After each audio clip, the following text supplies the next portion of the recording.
ఆంధ్రప్రదేశ్ రాష్ట్రంలో సార్వత్రిక ఎన్నికలతో పాటు అసెంబ్లీ ఎన్నికలు కూడా జరగనున్నాయి. ఇక ఈ ఎన్నికలను వైఎస్ జగన్మోహన్ రెడ్డి అత్యంత ప్రతిష్టాత్మకంగా తీసుకున్నారు. ఇందులో భాగంగానే మేమంతా సిద్ధం యాత్ర రాష్ట్ర రాజకీయ ముఖ చిత్రాన్ని కూడా మార్చివేస్తోంది. వైసీపీ అధ్యక్షుడి హోదాలో వైఎస్ జగన్ రాష్ట్ర వ్యాప్తంగా అన్ని జిల్లాల్లో నిర్వహిస్తున్న బస్ యాత్ర ప్రతిపక్షాలకు కంటి మీద కొనుక్కు లేకుండా చేస్తామని చెప్పడంలో సందేహం లేదు.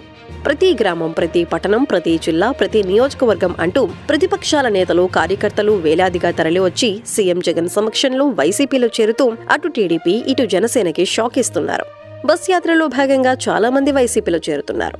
ముఖ్యంగా మాజీల చేరికతో రాబోయే సార్వత్రిక ఎన్నికల్లో జగన్ వేవ్ 2024లో స్పష్టంగా కనిపిస్తోంది.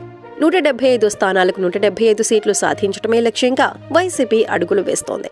మేమంతా సిద్ధం బస్ యాత్రలో భాగంగా జనసేన, బీజేపీ, టీడీపీ, కాంగ్రెస్ ప్రత్యర్థ పార్టీలకు చెందిన దాదాపు 138 మంది ప్రముఖ నేతలు సీఎం జగన్ సమక్షంలో వైసీపీకి బహిరంగంగా మద్దతు ప్రకటించారు.